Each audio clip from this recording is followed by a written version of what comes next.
আলহামদুলিল্লাহ আপনারা আমার কাজ পছন্দ করেন, এর জন্য আমি আরো কাজ পাচ্ছি, আরো আলহামদুলিল্লাহ I am earning a good amount of money.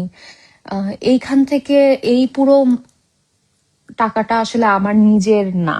আমার কাছে যেটা মনে হয় যে আল্লাহ আমাকে এই অপরচুনিটিটা দিচ্ছে যাতে I can do something, I can help others. Of course আমি আমার দরকারে, আমার ফ্যামিলির দরকারে আমি তো যথেষ্ট টাকা খরচ করছি, কিন্তু এর একটা পোর্শন আমি ট্রাই করি যে কুকুর বিড়ালদের জন্য দেয়ার, এর একটা পোর্শন আমি ট্রাই করি পিপল ইন নিড, যে মানুষগুলো আমি জানি যে they have no way to survive. এরকম না যে আমি মানে রাস্তাঘাটে দান করতেছি, এরকম না, মানে আমি যাদের একদমই আমি জানি যে এই মানুষগুলো কষ্টে আছে বা কোনো একটা কজে দরকার, আমি শুধুমাত্র ওই ক্ষেত্রে হচ্ছে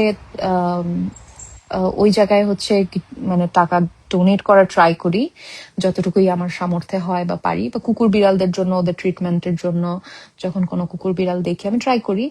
এটা আমি শুধু করি বলবো না, এটা অনেক মানুষ করে। আমি আমি এই কুকুর বিড়াল নিয়ে হ্যান্ডেল করার সময় আমি জেনেছি যে আচ্ছা এটা থাকুক, কিছু হবে না।